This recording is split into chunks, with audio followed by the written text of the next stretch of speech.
Hello అండి రాహుల్ గారు. Hi అండి. ఈ మధ్య కాలంలో పెద్ద హీరోలు, పేరు మోసిన హీరోలు, చిన్న చిన్న హీరోల్ని లేకపోతే చిన్న చిన్న ఆర్టిస్టుల్ని బాగా సపోర్ట్ చేస్తున్నారు. చూడండి, జూనియర్ ఎన్టీఆర్ గారు సపోర్ట్ చేస్తూ ఉంటారు, అల్లు అర్జున్ గారు సపోర్ట్ చేస్తూ ఉంటారు, రామ్ చరణ్ గారు సపోర్ట్ చేస్తూ ఉంటారు. ఇక చిరంజీవి గారు అంటారు, ఎవరైనా ఆయన దగ్గరికి వెళ్ళి కొంచెం హెల్ప్ చేయండి అని అంటే ఎంత బిజీగా ఉన్నా సరే వస్తూ ఉంటారు, వాళ్ళకి వాళ్ళ సపోర్ట్ ఇస్తూ ఉంటారు. నిన్న లైలా ప్రీ రిలీజ్ ఫంక్షన్లో కూడా మనం అదే చూసాం. చాలా బాగా మాట్లాడారు చిరంజీవి గారు విశ్వక్సేన్ గురించి. ఏం చెప్తారు? బేసికల్గా ఒక ఏజ్ వచ్చేసి వాళ్ళు సెటిల్ అయిపోయిన పెద్ద హీరోలు ఇలాంటి మార్పును తీసుకురావడం మనం కొత్తగా చూస్తున్నాం. ఎందుకంటే ఎప్పుడూ మేము హీరోలు అయిపోయి మేము రామయ్య మాకు కొంచెం డబ్బులు కావాలి, మాకు ఇంత ఇంత డిమాండ్ చేస్తేనే మేము వస్తాము, లేకపోతే మేము రాము అన్న హీరోలు మనం చాలా చూసాం.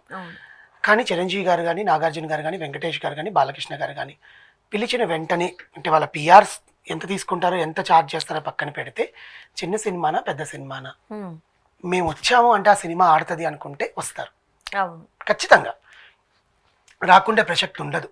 ఎందుకంటే సినిమా బతకాలని అనుకునే దాంట్లో వాళ్ళ ముఖ్య పాత్ర ఉంటుంది. ప్లస్ చిరంజీవి గారు మళ్ళీ వచ్చారు అంటే, చిరంజీవి గారు అసలు దీనికి వచ్చారు అంటేనే ఒక ప్రత్యేకత, క్రేజ్. చిరంజీవి గారి కోసమైనా ఆ ట్రైలర్ను 100 సార్లు చూస్తారు.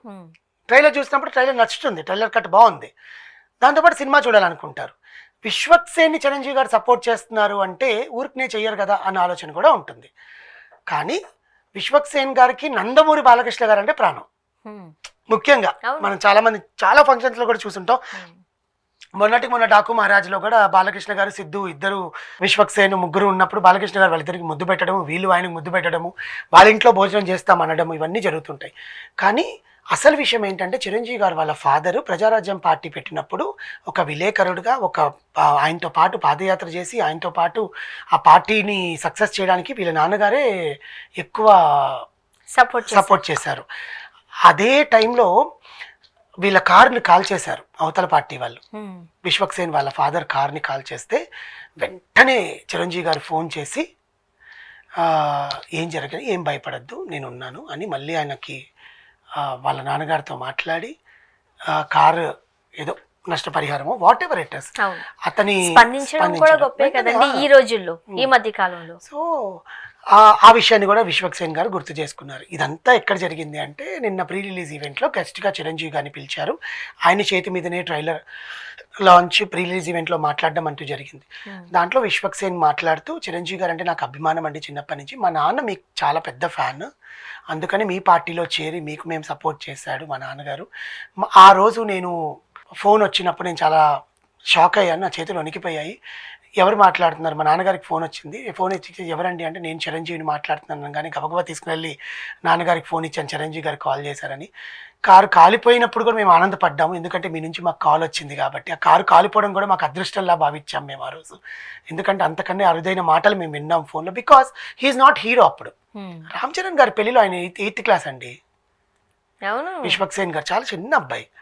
సో అలాంటి అబ్బాయికి ఇప్పుడు చిరంజీవి గారు ఫోన్ చేశారంటే ఎంత ఆనందంగా ఉంటుంది, ఒక హీరో ఫోన్ చేశారు అంటే. చాలా చిన్నగా సినిమాలు చేసుకుంటూ ఈ స్టేజ్కి వచ్చారు ఆయన. అవును, ఆయనకి తెలీదా ఎంత కష్టపడ్డారు అనేది.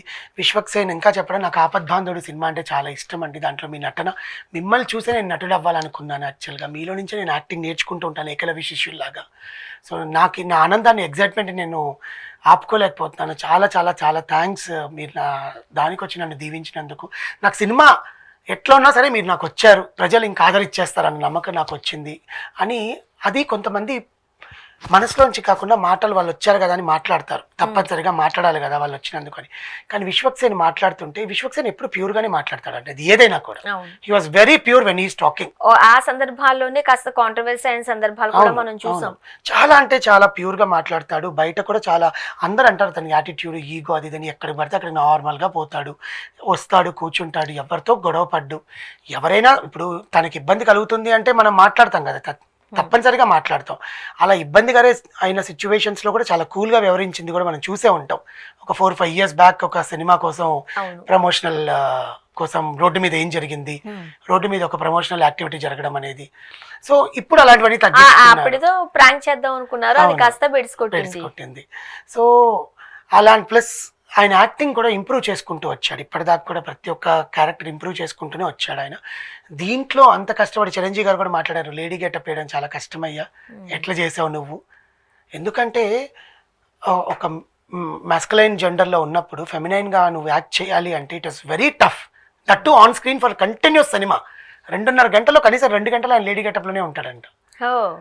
సో అంత కంటిన్యూస్గా, అంటే సినిమా అంటే టేకులు కట్టి చూస్తారు కానీ అంత లెంతీ క్యారెక్టర్ని జనాలకు నువ్వు చూపించి మెప్పించాలంటే అప్పట్లో రాజేంద్ర ప్రసాద్కి ఒక్కటే కారణమైంది, మేడం సినిమాలో అవును సూపర్ డూపర్ హిట్ అయింది. అది కూడా అంతే 2.5 hours ఉన్నట్లయితే 2 hours అండ్ లేడీ గెటప్ లోనే ఉంటారు. మేడం సినిమా పేరే అది కదా. చిత్రం బళారే విచిత్రానికి వచ్చేసరికి మాత్రం ఇంటర్వెల్ నుంచి ఆ గెటప్ వస్తుంది.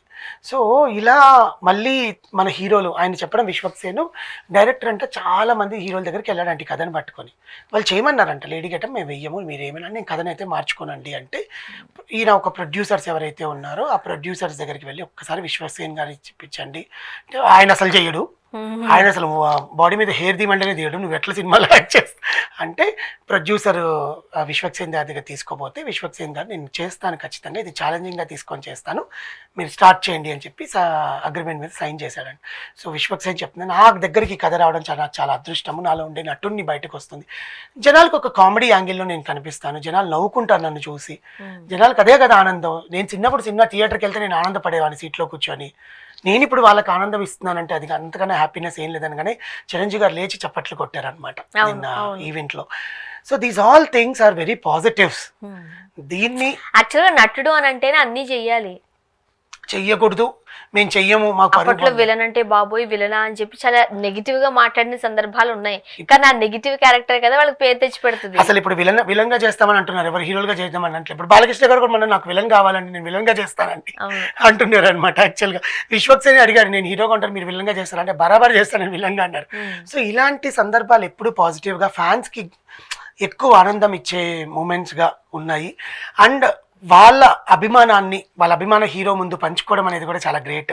వాళ్ళ సినిమాలు చూస్తూ వాళ్ళ సినిమాల వల్ల నటుడిగా ఆయన సినిమాకి చిరంజీవి గారు గెస్ట్ రావడం, ఎంత ఫ్యామిలీ ఫ్రెండ్స్ అయినా కూడా ఒక ఆర్టిస్ట్ ని సపోర్ట్ చేయడానికి వచ్చారు కదా. ఇక్కడ మనం విశ్వక్సేన్ గారి గురించి కూడా మాట్లాడుకోవాలి, ఎందుకంటే చిన్న హీరోగా వచ్చారు బట్ మినిమం పేరైతే తెచ్చుకున్నారుగా, అంటే గుర్తింపు అయితే తెచ్చుకున్నాడు. విశ్వక్సేన్ అంటే ఒక బ్రాండ్ లాగా ఉంది కదా, ఆయన యాటిట్యూడ్ కి ఒక బ్రాండ్. ఫలక్నామా దాస్ అన్న అంటారు, పీపుల్ స్టిల్ కాల్ ఈ నగరానికి ఏమైంది ఆయన క్యారెక్టర్ గురించి. కాకపోతే అట్ల తద్దికి హాలిడే ఇచ్చారు, నాగుల చవితికి హాలిడే ఇచ్చారు మా ఆఫీస్ లో అని చెప్పడం, ఇవన్నీ మంచి కామెడీ టైమింగ్ ఉన్న హీరో ఆయన.